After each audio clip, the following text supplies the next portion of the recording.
we have a special treat tonight. We get to meet DM Scotty. And Hey, it's good to everybody. meet you. Great to meet you. Yes. And luckily, we have met before, way back at Yes, one we of those have. crit things. Yes, I got to actually play one of your games, which was Hmm. lots of fun.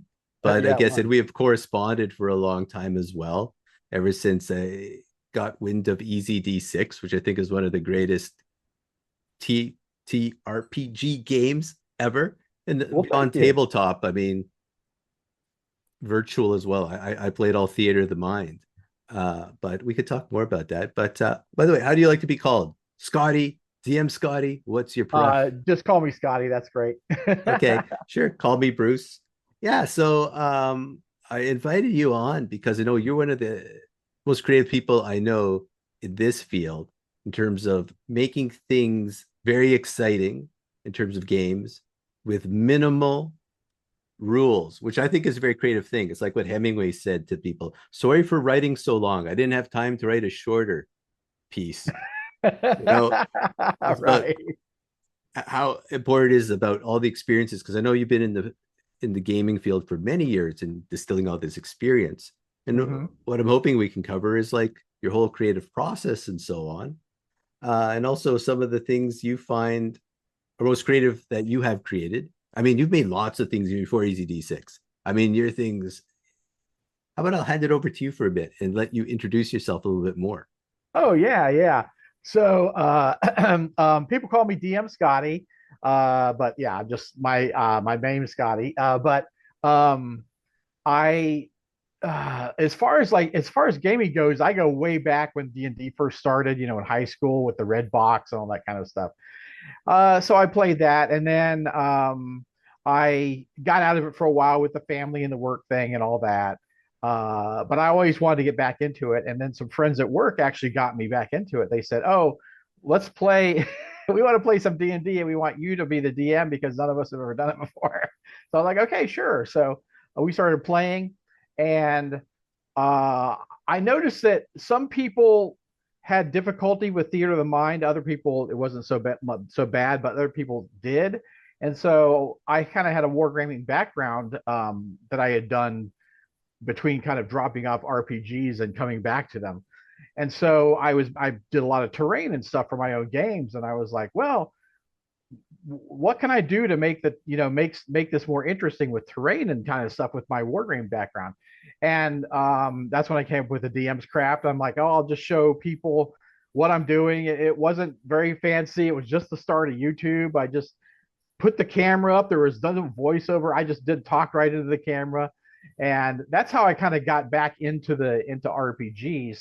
And but I think I've had the same philosophy the whole time, which is um, kind of the elegance of it, right? The elegance of a thing. Okay, so um, that's how my Easy D6 rules came about. I wanted elegant rules, right? And the same with terrain. I wanted elegant terrain. And in Good my stuff. mind, thank you. And in my mind, what made great terrain, I had certain aspects. One was when you're playing a war game, you're standing up. So you can have all this tall terrain and stuff, right? And it doesn't block your line of sight, your physical line of sight. But when you're playing RPGs, you don't want to stand up the whole time while you're playing, right? And there at the time there were all these kind of people were making cast terrain, and they had hallways and they'd be literally this thin, and like Mhm. you could barely get your miniatures in there, and let alone like an ogre or something, right? Because you had walls. So I was like, well, what if we just take the walls off? So basically I took the walls off, put strips of cardboard on the edges to simulate walls, so it looked, and then I painted shadows in the terrain when I did it. And so it gave that 3D effect without being actually 3D. And you could see the miniatures much easier. You can move them around.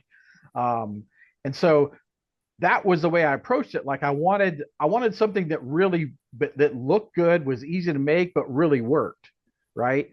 Like it's very functional because you can do full 3D terrain, 3D houses, and all this stuff. But when you're playing on the tabletop in a role playing game, it's like, if they come up to a house or something and they want to go in the house, they have some terrain where you can just lift the roof off, right? But even that is Mhm. hard to play into. So why not just have like not even have that? Just have like just you put a tile down, right? So it makes So I total always thought sense. of ways to make the game easier, to make the play easier, right? Yeah, I come from the field of simulation for healthcare too, and we had this concept called fidelity, which is how real do you have to make it for the person to engage and suspend their disbelief to get into the play, which it sounds like you're doing too, right? It's like sometimes too much is not better. It actually takes you out of Right, it. Too right. little, not enough. It's like, as you're saying, it's like, I just need the right amount to get you engaged, which sounds what you were doing. Because you still would add, like, it said, some shadows because you're still putting Oh in yeah. stuff to Uh-huh. engage people. It's like it's not too Right. low, not too high. It's just right. Yeah, That's really yeah. cool. Yeah. And it really brings people into the space, that visualness of the terrain. And I also, when I run a lot of games, like you played in one of my one shots online, Mhm. but I run a lot of games at conventions, and um, people are there to have fun, right? So I try to squeeze the maximum amount of fun out of the session that I can, and I think theatricality is part of that, right? Being theatrical is part of it. And you can run a million ways. You can run a game a million ways. One, you can be very low energy. You could be like, okay, you step into the room and it's a 10 by 10 room and you see a spider web in the corner and what do you want to do? I've seen there are game masters that are like that, right? Yeah, yeah. But I'm like, I get all excited. I do crazy stuff, at the table.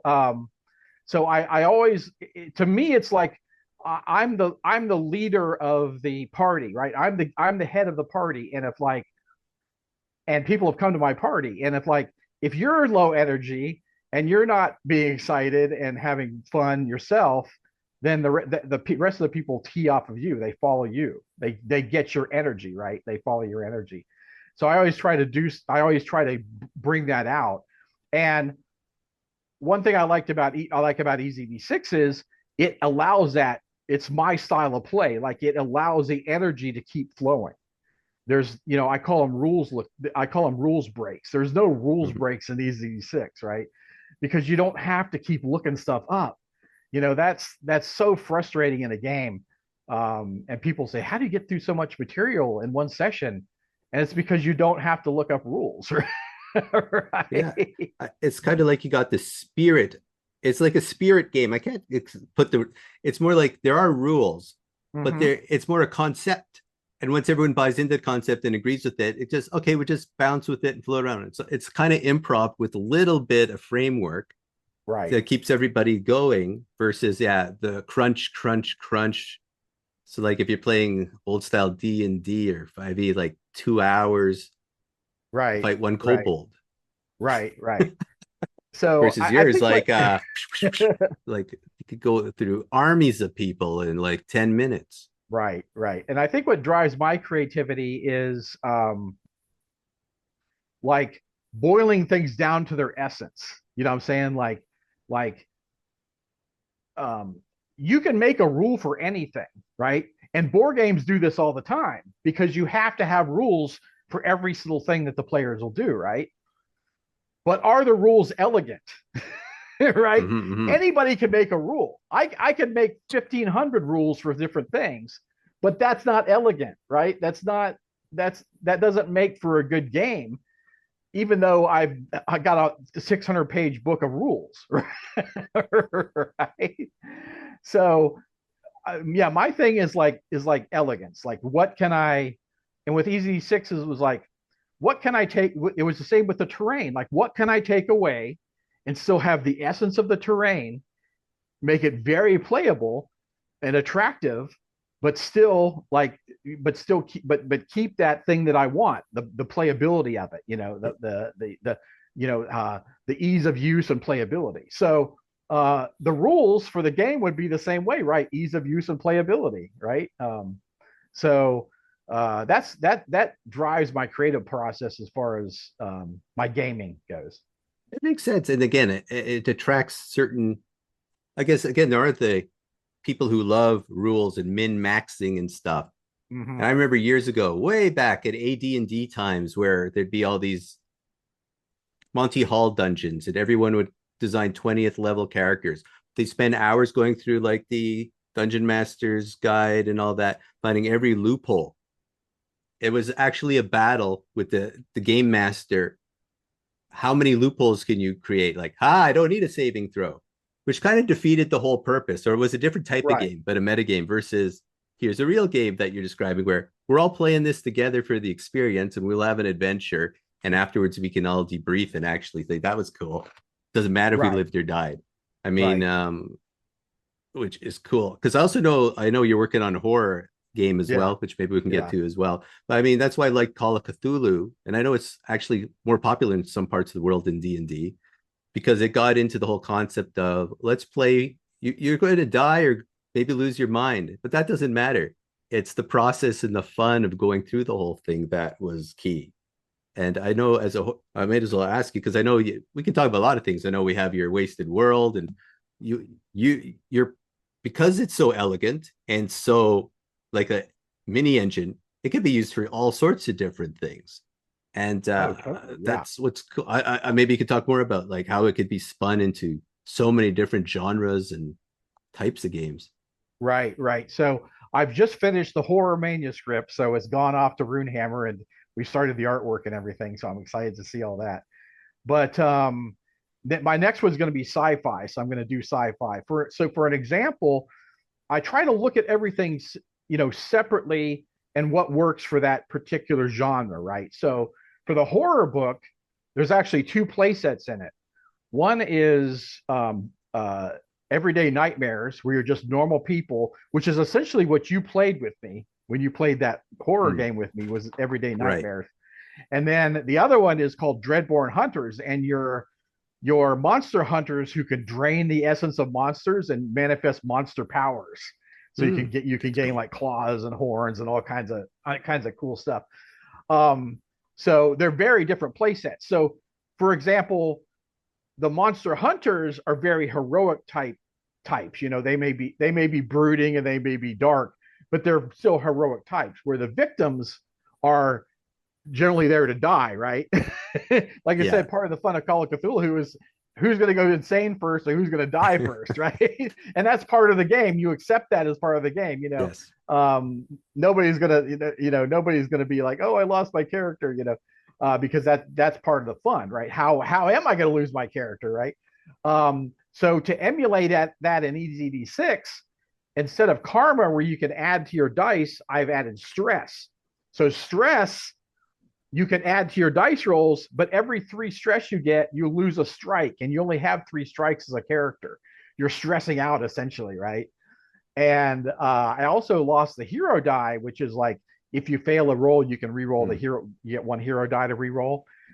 You get a flip of fate, and if it flips heads, you get the best outcome. Because like in horror movies, Hmm. where something miraculous happens and just saves this character, right? That just happens sometimes, right? So they get super lucky and something happens to save their butt. But then there's the other times where it doesn't, and they die horribly, right? Or just something goes horribly wrong. That's the tail side. So if you get the tails, then I take control of something horrible. Usually it's the end of the character. Something bad happens. So, That sounds good. but yeah, it's a lot of fun. Now, one interesting thing with the horror set was part of the thought process, right? Is like, okay, insanity is a fun thing to have, right? But it's a whole nother tracking system, right? Because you can have it's kind of like in Call of Cthulhu, it's like another hit point pool, right? It's like another hit point pool you have to track, and there's certain things that happen at certain levels of the hit point pool, and all these extra rules, right? I'm like, how can I incorporate that like permanent insanity into a game where you don't want to have to track all these extra things, right? I came up with Doom. Hmm. Okay. So Doom, you can when you acquire Doom, if you get 3 doom, whatever the thing that causes the doom to you, the last doom to you, is what manifests. Okay. So say you're fighting a great old one or something, or trying to escape a great old one, and you get a 3rd doom, then you're permanently insane, right? And you lose your character, right? So say you find this cursed artifact, right? And you can't leave it alone, right? You keep using it, right? Every time you use a cursed artifact, you have to roll a save or you get a doom, right? And when you get 3 doom, if the cursed artifact is the thing that gives it to you, whatever that cursed artifact, the doom is for that cursed artifact is your doom. Or if you get bit by a werewolf, you get that 3rd doom. Now you're a werewolf, right? So it could have been you were mucking around with that cursed artifact earlier in the session, and you say you acquired 2 doom, and then you get bit by that werewolf, and you fail your save, and you get that 3rd doom. It's not the cursed artifact that gives you that final thing that happens to you. It's the werewolf, because it was the last one to give you the doom. True. So yeah. And then narrative wise, you can say problems. Yeah. And narrative wise, say, well, because of that cursed artifact, it led you to that werewolf one day. Exactly. Yeah. So that puts all these things into one basket. So now instead of like insanity and I got to track all this other stuff, you just have doom, right? And it's just whatever the last thing is that gives you the last doom is what your final doom is, right? And see, just talk to you. As you said, you bring the passion to the games, but you just are always, every time I see you talk or anytime I encounter you any which way, you're always full of energy and passionate about this. Is this all the way back from childhood? Like, does this like the passion has always been there? Yeah. I'm a huge movie buff, and it's kind of like almost like directing your own movie. But the thing that's so great about RPGs is you don't know what's going to happen. Like you don't know. That's what I love about RPGs that nothing else really emulates, right? It's like you and the players creating the story together, because I riff off the characters all the time. Like I am just, whenever they throw something out, I'm stealing it from them, right? And I think a good game master does that. And EZD6 really allows you to do that because you're not constrained by all these rules, right? There's not, oh, I can't do that because this has a particular rule to it, right? It's like the rules are so loose that, oh, I could just make something up on the spot, right? Right? Or an effect on the spot that's not written as a rule, right?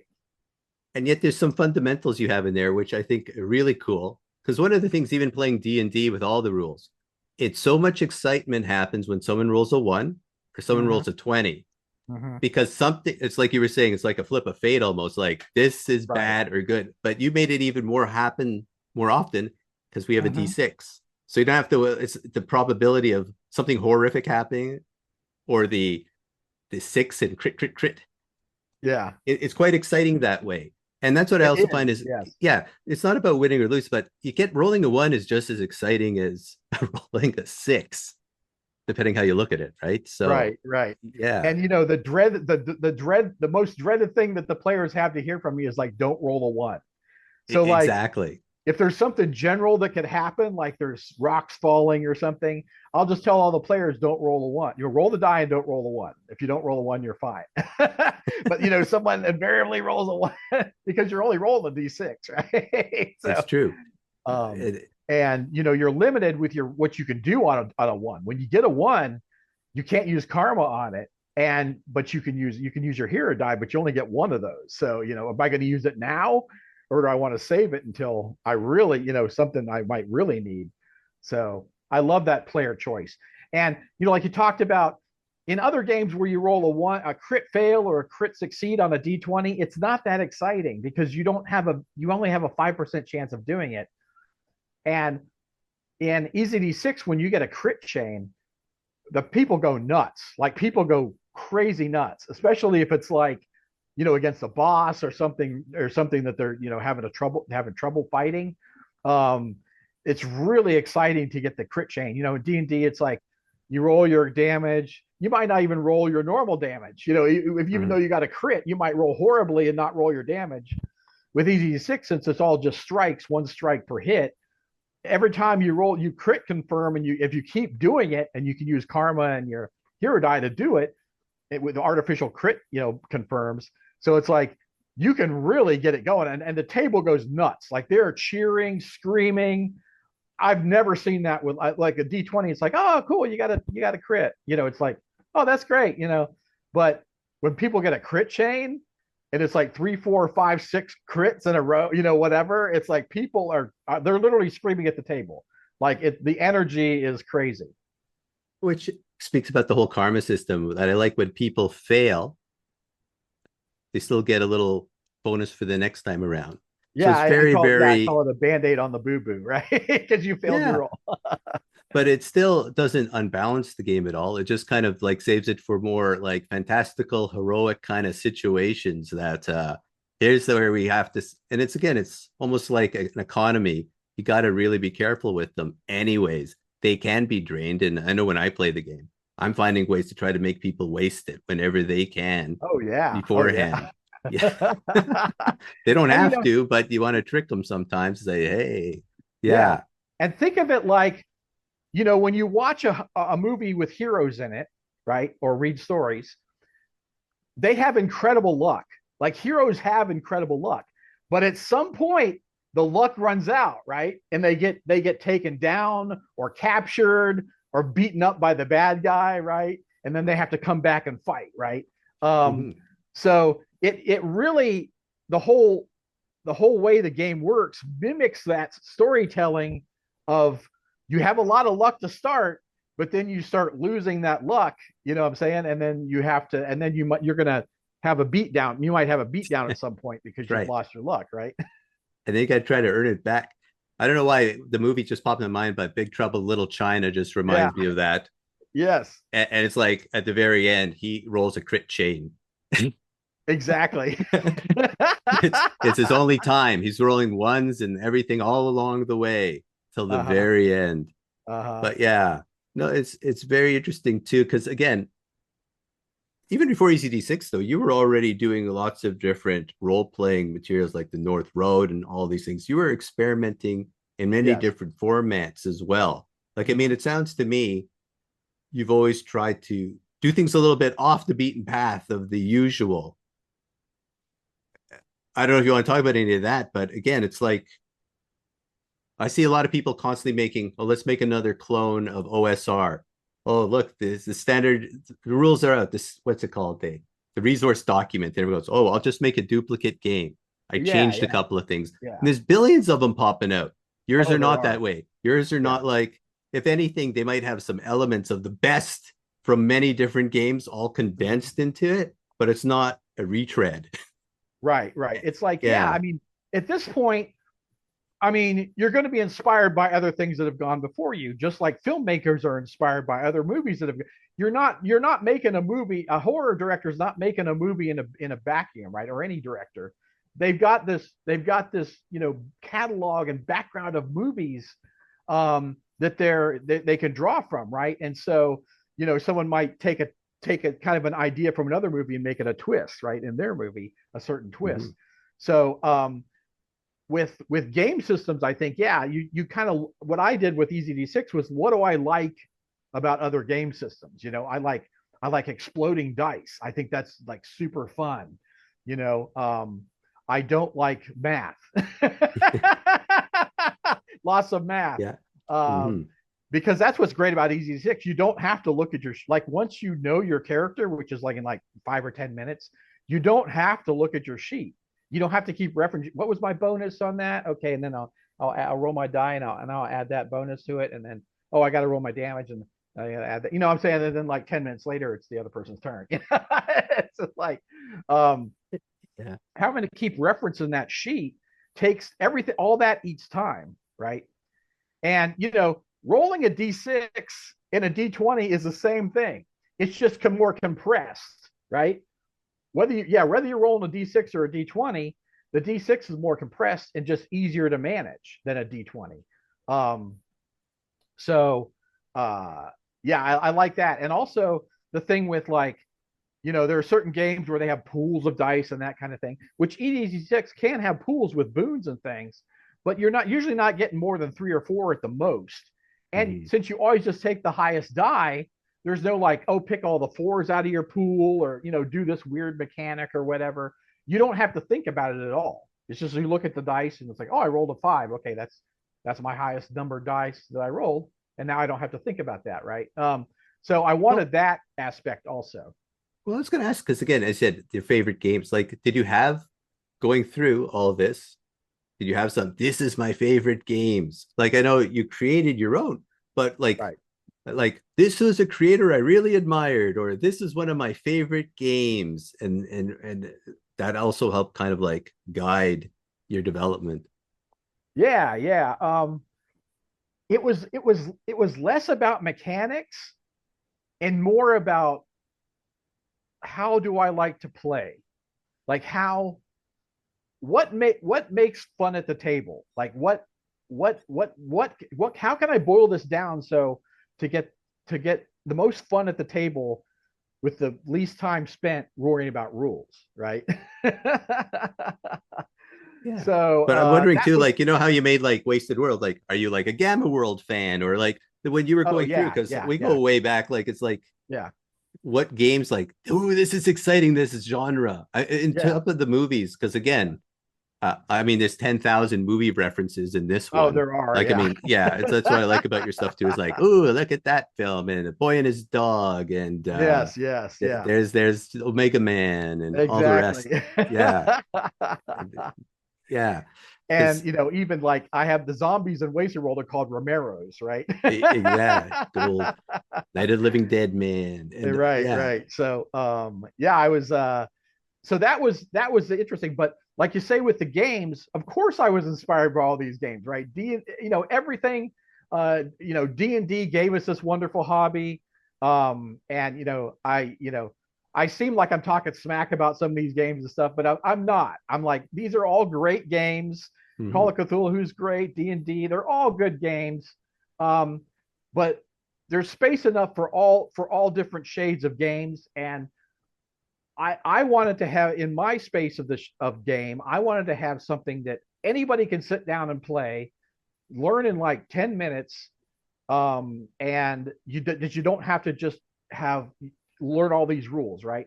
Because I'll have like people that will play my games that won't play any other RPGs. Like they'll Mhm. come to my game, but they won't, but they're too afraid to play any other RPGs. And the reason I think is because people can feel intimidated by that, right? So if you go to a D&D game and you're a brand new player and there's this dude that's got his character min max to the, he does the ultimate damage, every turn, and he's got every strategy figured out and movement of his little miniature and all this kind of stuff.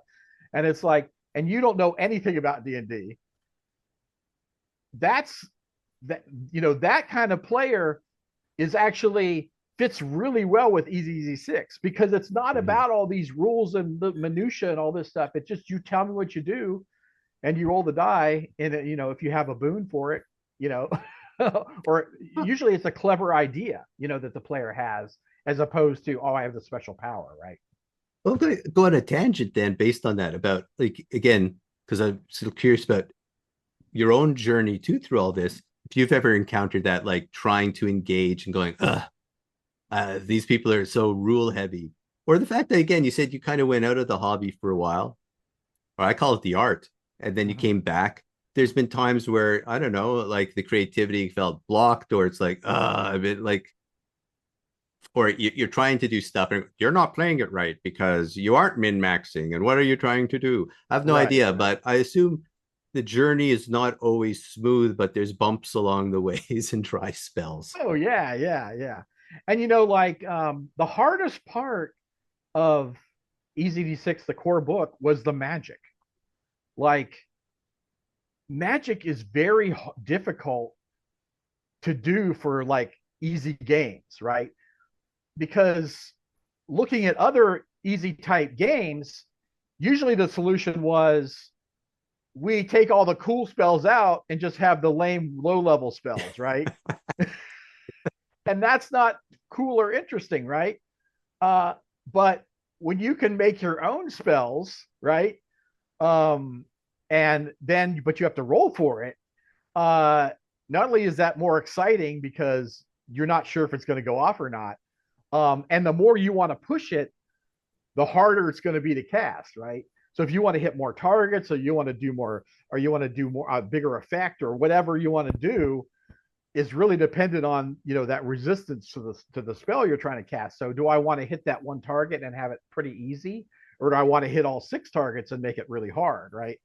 So I love that factor in the Magic, and so but also no shade to anybody who likes this, but I don't like games that make a player do something they don't want to, or become something, or change into something they don't want to do. Like there's those tables where it's like, if the magic goes bad, you grow like a tentacle out of your forehead, or whatever, or you turn purple, or whatever. Some people like that random stuff. I don't, because I don't like fundamentally changing your character without your permission, right? I don't like to foist something on you. So my solution for the Magic was not to have that you're going to grow tentacles out of your head or whatever, but that you can take a strike. If you fail the spell, you can take a strike for the failures. If you roll ones or failures, if you roll those ones, you can take a strike on yourself and still cast the spell, right? But you're not permanently changing your character, right? You're not permanently making your character into something that it's not. And if a character says, if the player says, oh, we're fighting this elder god, and I'm going to push my magic, and they fail, and they maybe eat the fail with the taking strikes, they could say, well, I want, maybe I grow a tentacle out of my forehead. If the player suggests that, right?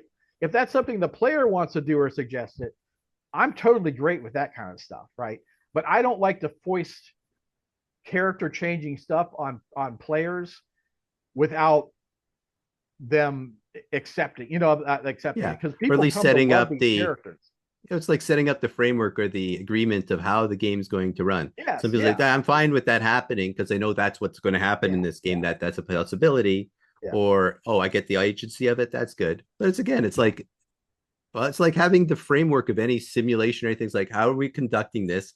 How do you take breaks? How do you do this? How do we handle this? Thanks. Okay, let's run now. Okay, let's do it. Right. But And if you're playing a game like DCC or whatever, you expect that. That's part of the game, right? If you're going to accept playing that game, right, you accept that you could roll randomly and you turn into a frog or whatever.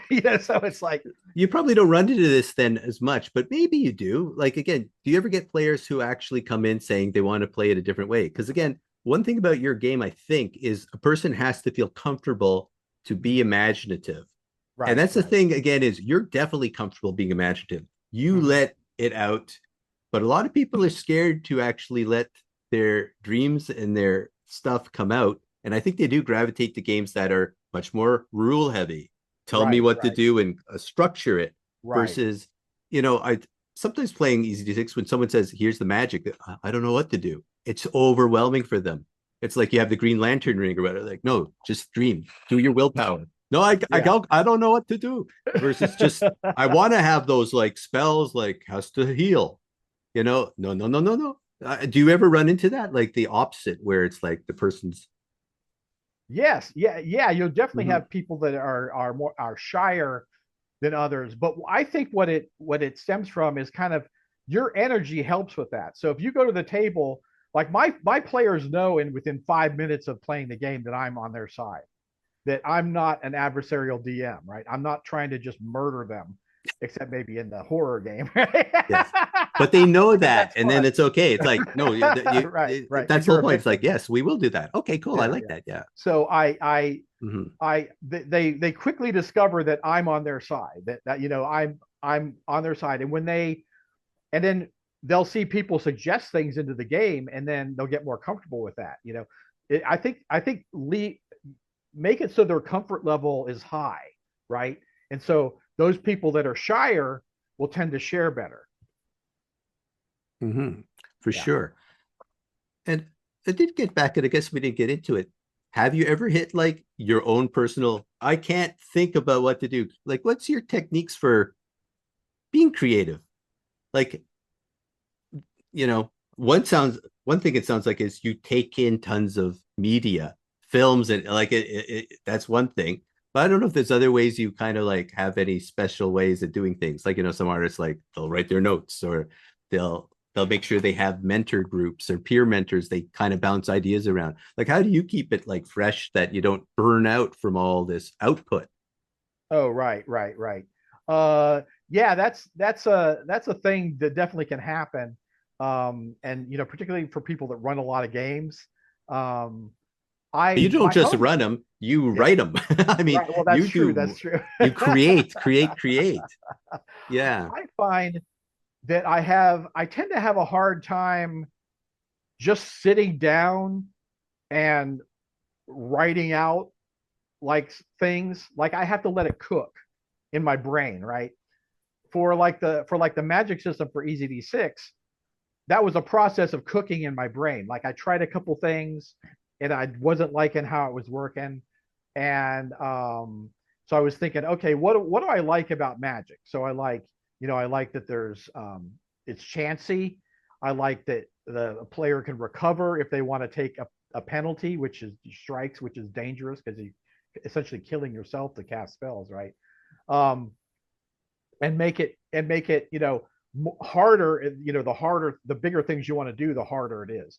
So that was how I came up with the dice pool system. And I like that because or the power level system. I like that because it doesn't feel like fighting in the game, right? Because in the Right. game you just roll to hit, but in the magic is a whole different system. It's its own little But do you system. ever, while you're cooking and you're cooking and you're cooking, you ever hit that point where you go, "Oh, I'm sick of this. It's not coming to me. I'm just going to give it up.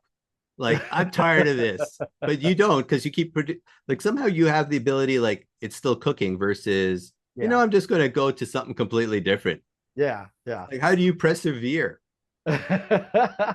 I just you have to take breaks. Like you have to Hmm. go watch a movie or play a computer game or like a mindless computer game or whatever. Give your brain a rest because I find when I'm trying to push it, I'm trying to push it out of my brain. I don't get the best stuff. When I let it cook in there, and then I get my ideas, and then I build it up from there.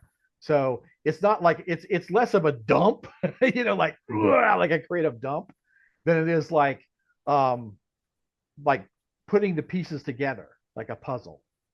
So you're Just also slowly producing start. for your at your own pace. Is that correct? Yes, Like, you're exactly, not doing it exactly. like some of these game companies where we just have to keep putting out product and product. Yeah, You're not chained to that. You're doing no, this because you no. love it. So it comes out with that old line, what, we will not serve any wine before it's time. We will not serve any game until it's Right, ready. right. Is that your kind of approach? It is. It's like when I Mm-hmm. feel when it's ready, that's when it goes to Runehammer, right? And Mm-hmm. not until, right? When I've got everything worked out and I feel it's cooked enough in my brain and it's ready, that's when it goes. Now, some people that work for game companies and they have to crank out Yeah. content, you know, generally you're not getting necessarily the best content, right? Because it's just yeah. Because like I say, you're forcing it out of you, and so much content is just repetitive or not that creative or whatever. So I always try to be very creative with my content, and somewhat different, and always interesting. So like there are some people that can like just run a game with no prep whatsoever. Like Mm-hmm. some, and that's like an exceptional game master. There are some people that need like tons of prep. They need all this huge amount of prep. I'm kind of in the middle. I like prep, but not to the point where I've decided what happens, right? It's like my prep for my home game is only one game ahead because I don't prep that far ahead because I don't know what the players are going to do, right? They may take a totally different turn than I thought. So, yeah, so don't I feel it's better not to prep too much, but I think it's good to have some prep. And Yeah. being a Well, terrain game master, I do have to have some prep because I have to have props, right? that makes sense. You can't Yeah. just whip it out Right. suddenly, Right. but Right. you do have all your experience of years of games that you get to draw upon in Right. frameworks. Yeah. But it, another side thing that pops up about the cranking out of material versus you say this might be controversial or not. I mean, it depends what you want to say, and you don't have to say anything. But the whole advent of artificial art Mm-hmm. and the whole people just writing entire books now and scenarios and punching out art by and then saying, "Oh, I'm an artist because I put in a prompt." Right. I mean, I think there is a place for AI, but more like a summary and maybe like, yeah, be our little helper Yeah. versus taking over the central. But that's me as a biased person. But I notice in your books, you don't have you get real artists Yes. doing real art, and I Yes. believe you also do art yourself. I But do. Yeah. and I do. yeah, but what's your thoughts in the view of what's going on now with all the AI stuff and everyone trying to make we don't need the game masters anymore. We'll just have an AI do it. Right. Uh, I'll pop, a question that's in there like, oh, write me an adventure, a fantasy adventure of around this idea, right? And then invariably it's never really that great. You know what I'm saying? It's usually all the tropes, it's or not all the tropes, but all the kind of derivative things, Mm-hmm. it's never that creative, but it can be a good starting place. Like if you're just blank, if you're looking at that Mm-hmm. blank page and you want somewhere to start, that could be, something, or maybe you're trying to think of names and you're not Oh getting yeah. great names. You might be like, oh, It's give me so 20 like a names. kick in the butt to kind of just jump Yeah, off from something. yeah, Yeah. yeah. It's a jumping off point. But I don't think, for me, I've never been happy with anything that is written as far as like rules or even scenarios. Mm-hmm. How you know, about the art? Like again, you definitely I forget yeah. who's your artist, but I know you love him. Oh, I do. Bova, what's his name? Yeah, it's Sean Bova. Yeah, Uh-huh. like I mean, he's a great artist. I mean, maybe I'll Oh, put he some is. pictures up here Yeah. when I edit this together. But Oh, I cool. Yeah. mean, clearly you like human artists, but a lot Yes, of I people do. just go straight off to the And artificial world. yeah, yeah. And it's just generally I don't think you get great compositions with AI art, particularly like action oriented compositions. Like Mm-hmm. Boba's art is so dynamic, right? Like that picture you just showed, with the guy running and the car leaping over, and like it's so energetic and so dynamic It's that true.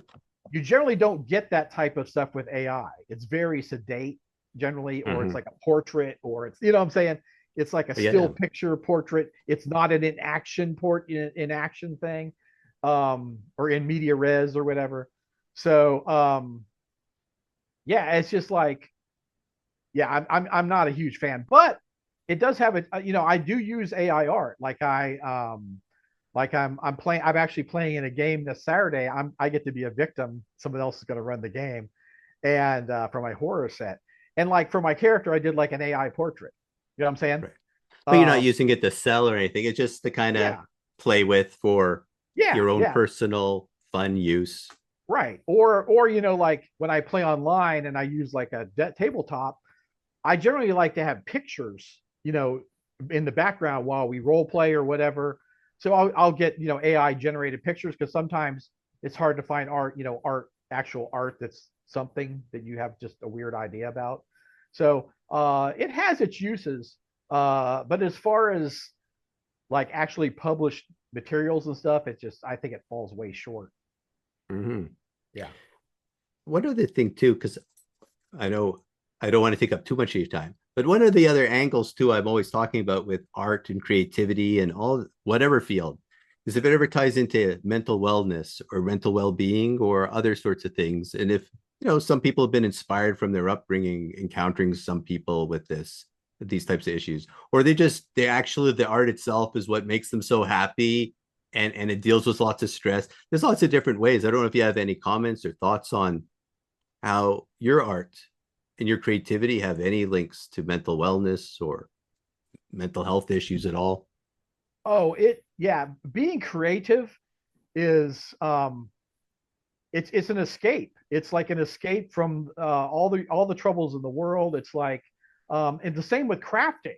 Like, um, because we're not taught we're taught not to make things, right? They want us to buy things. They want us to buy everything, right? So it's like people aren't used to that feeling of making something, right?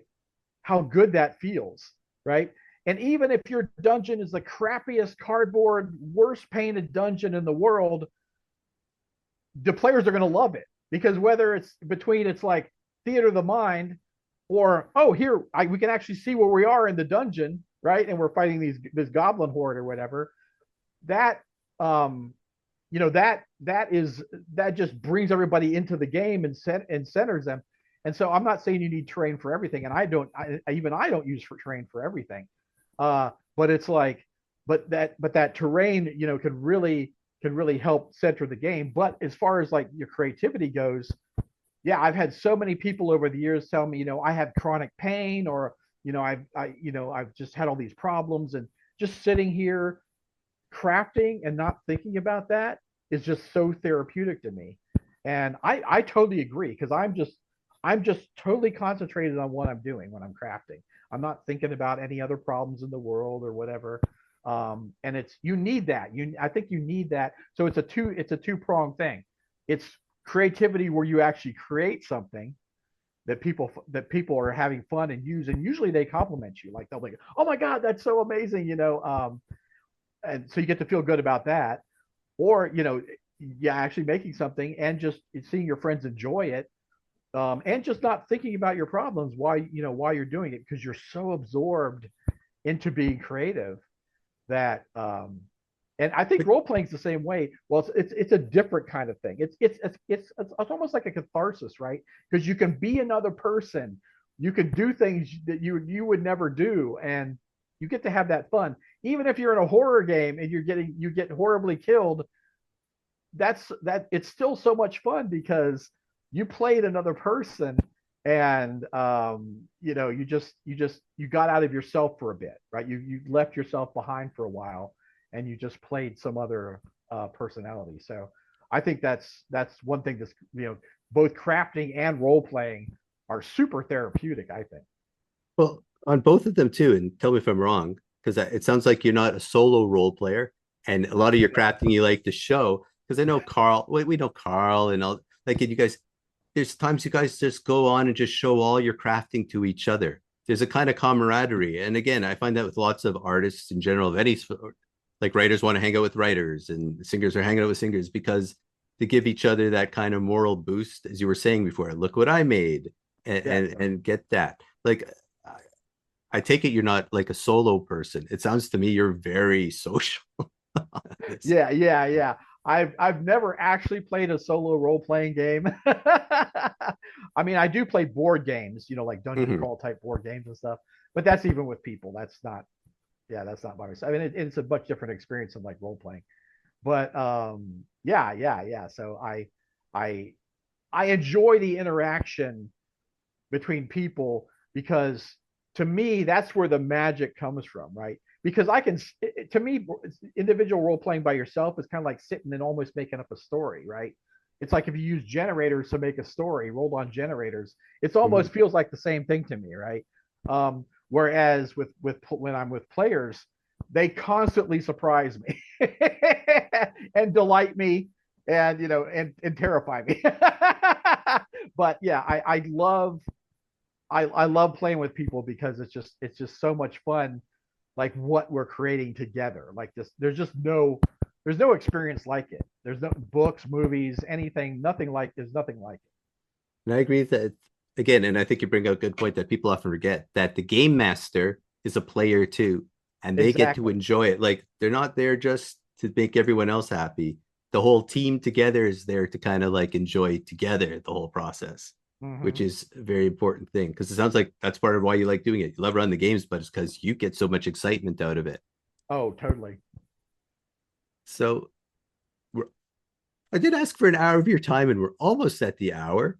Like, anything as we've been talking pop into your mind, things you feel you want to mention or Again, you also mentioned you're going to work on a science fiction one. I don't know if it's going to be Star Trek or Battlestar Galactica style, or anything you want to share before we kind of wrap up. Oh yeah, I'll talk a little bit about it. I've already started the book and I've been playtesting the play sets. I call them play sets. So Wasted World is like its own play set. The horror book has the two play sets in it, but the science fiction book is going to have three play sets. So this is very ambitious. Okay, it's logarithmic almost. Okay. But the interesting thing is how they're tied together is basically it's all takes place on a spaceship in one setting or another. But the thing that ties those together is there's always a captain of the ship, right? There's always the security type person or the, Red shirt or the mercenary. There's yeah. always, there's always the engineer type person, So basically I've got assignments that you're on the ship. Instead of hero paths, there's assignments. So you might be assigned to be a captain, you might be assigned to the helmsman or navigator, or the pilot, you might be assigned the engineer. So, and basically how that works is like there can only be one of each assignment on the ship. So generally there's not two captains unless there's something you're doing special. There's not two captains on the ship. There's not two. And so for the three play sets, it's pretty broad. I did first one is Rocket Rangers. So and I was at Green Dragon Fest of running the Rocket Rangers, and we were running this, and it's so like pulpy and over the top, and like I never laughed so hard at games. We played the games we were playing there. We were all laughing so hard because it was over the top. I went all out. Like I had full terrain. I even gave the players like toy ray guns that they could use to shoot. It would go, and they made noise. They go, when they would shoot. I had a villain mask that I would put on when I was the villain, and it made my voice deeper because the mask would reverberate my voice. So I have the Rocket Rangers as one play set. The other one is I've got named it Star Voyagers right now, but it's like basically it's emulating Star Trek, right? So but it's not Star Trek. The cool thing about that is because the trick is with like certain settings, well, it's copyrighted for one, but with certain settings, you kind of feel pigeonholed in when you're in a certain setting, right? But if I'm playing a Star Trek like game, I can have all my own lore, the players can make all that up, right? The players and the game master, basically I just have like the basics, and then you can add to it, right? There's not, oh, there was this thing at this star date and this thing at this star date. It's like you're making that happen. And one thing I did with the Star Trek playset is I find kind of problematic with Star Trek type games is you might be 4, 5, or 6 players on a ship of hundreds of people, right? So with the Star Voyagers, what I did was it's Star Trek like. So it's similar to this, like the races have gotten together, or the species have gotten together and for common good, and they're exploring the galaxy and the whole Star Trek ideals, right?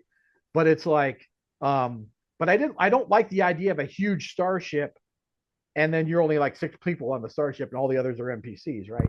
What I did was, okay, why don't we have the players are an elite unit or a special unit of the Space Force, where they have a ship that's a scout ship instead. So basically they have a drive that's like a jump drive, right? But the Zephyr class starship or Zephyr class scout ship has certain materials and it's built to withstand the drive. Like a big starship can't withstand the tolerances of the drive. So basically the scout ship can get to places really quick. That's a great mechanic, so they can get places fast, almost anywhere in the galaxy, actually. And it keeps it so that there's not all these NPCs on the ship, because it's just the players. And then when the players are away, the prime computer takes over the ship, commanded by the human characters, right? There's drone robots that work the systems of the ship when the human crew is away. So you don't have to worry about all these NPCs, right? So that's my idea for the Star Voyagers.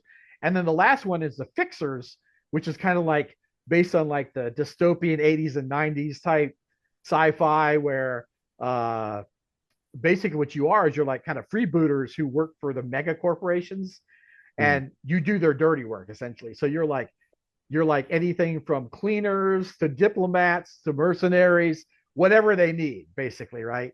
So it's that dark kind of gritty sci-fi. So I've got all three in the book. I've got the pulpy, I've got the optimistic, and then I've got the gritty.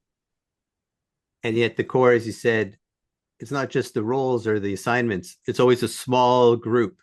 Yes. It's a core, and everyone's got their own unique role, so Right. they all feel special in a Yeah. sense. Because I think that's Exactly. one of the things that Exactly. goes across everywhere is you try to make everybody feel special. I think Oh, in a totally. Oh sense yeah. that Oh yeah. yeah, as opposed to like some other games like I'm a range or whatever, and nobody thinks about the consistency of of the actual group, but it's Right. built Right. right in. Right. One interesting thing that I've learned about with playing the the science fiction one is I thought it'd be interesting to make like a low level character essentially. So in the Rocket Rangers, there's a space cadet, which is like the lowest ranked character on the rocket ship, right? And they have two abilities and no inclinations or skills, essentially, right? So they're way weaker than the other characters. But they do what they do have is they have luck kind of on their side, right? So they start with more luck than the other characters do, or they start with more karma. And they have a thing called plot armor. So once during an exciting scene, when something bad happens to another character, they can roll a die, and if they get a two or better, that something miraculous happens and saves that character from damage, right? They're kind of like the bardic kind of fellow, or yeah, Yeah, okay, yeah, yeah, yeah, like yeah. in like But you have to make up hug what the street. happened. You have to say what happened, right? Yeah, What saved their butt, this time. So I have the instant for the Star Trek kind of version. I have the instant first class, which is the same character. Probably for the '80s when I won't have that. I won't have that kind of instant character because it doesn't really fit that genre. But if you think about Star Trek, there's always or like space, Rocket Rangers or whatever. There's always some young junior officer or some hmm, some on Star Trek. There's always some ensign or something that's learning the ropes. So it's like yes. And you should have yeah, to save them. They get kidnapped and all the yeah, rest. exactly. And people just have a blast playing. Like they love playing they love playing these characters. Um, Even though they're like way underpowered, like compared to the other characters, they're way underpowered. I think that's the point of your games, and I think part of the whole thing we've been talking about how you it doesn't matter what your power level is, so long as you have a role and you are an essential part of the story that's Right. being interactively made. Because the guy who's Exactly. big and tough probably has to go against the big and tough people. Yeah. Like I mean, Yeah. or the little guy accidentally, David Collette. I could picture how like the cadet accidentally saves the day. Oh yeah, totally. It's happened a lot. And I've had some fun things where like the space cadets have been like, oh, my character is the admiral's son, and so the captain can't let anything happen to him, or his career is ruined, right? Another guy was like, oh, I'm the barista on the ship. And we had a robot character, like the traditional, like Robbie the robot type character. And I'm like, and the robot guy's like, oh yeah, yeah, yeah. So I have an espresso machine built into my into There my you go. chest so the guy can do like serve espressos to the crew. So I know like Easy D6 has the aspects built right in. It's just part of it too. Like it's almost like again, which is part of the I think one of the things you bring to this all is you want people to be creative. I mean, that's what I think about Oh it yeah. is Oh is yeah. is it's a creativity engine. Like to play Easy D6 properly, the people have to actually create They along the do. way. They do. Yeah. And like I said earlier, I try to make them feel as comfortable as possible to do that because Mm-hmm. they see my encouragement of that and by taking whatever they say and feeding it back into the game in some form. Yeah. So they soon learn that they can do that. That the Well, the players can do that. improv just happened. Like you said, like I am the barista. Yes, and I'm a robot who will make the coffee machine in my Right, right, like it's right. like, oh, we're bouncing off each other too. Again, it's Yeah. almost like, again, camaraderie versus, I'm my own edge lord. I am all the main character, and you're all hearing my story. Right, right, And right. yeah, that they wouldn't fly too well, I think, in Yeah, this yeah, type of game. exactly. Yeah, I've done a lot of play testing for the sci-fi sets. So but there's that, but then the book, so I've started working on the book, but I've got the Gotta let play it testing cook. mostly done. Yeah, well, that's good. I guess it's still cooking. Yeah, So it's still we'll cooking see. in the brain. All You right. got to look at that blank page. When I finish the one book, it's like, oh, I finally got it where I want it. And it's like, oh no, now I got to look at that blank page again. you know. Yeah, but I suppose it also, I don't know if you have that creative thing, but as soon as you finish a project, that kind of, I feel there's emptiness. So you got to Yeah, start something yes, new. yes, yes, because you've thought on it so long, and yeah, and then like when it's finally done, it's like there's a certain relief, but there's also a certain, oh, I It's time. yeah. Yeah. Well, thank you so much for talking with me. I mean, hopefully I can talk with you again as things progress, because I love to Mhm. have it hear how things go in this. Well, I guess the horror thing will be coming out at some point. I guess who Yeah, knows? it's You it's have it's it. probably going to be about late summer that it comes out. Okay, we'll Yeah, keep an eyes out for but that. it may be Uh, sooner than that. I don't know, so we'll see. all But right. that's probably the maximum, late summer. Well, excellent. So, thank you very much, Scotty, for talking with me. Thank you, I Bruce. greatly appreciate it. And hopefully, people will listen in and get inspired with your enthusiasm and energy. And just how, again, by creating things that actually promote creativity is Yeah, quite a yeah, healthy thing yeah. to do. I can't encourage people enough to be creative. Make things, do crafts, write, whatever gives you joy. Do it. So be creative. Yeah, it's just, um, it's just, I don't know. It's just it's therapeutic basically, and especially in a world that has a lot of problems, it's very It's true. therapeutic. Well, in that we agree. Thanks very much again, and hope to see you soon. Take care, Bruce. Okay, thanks. Uh huh.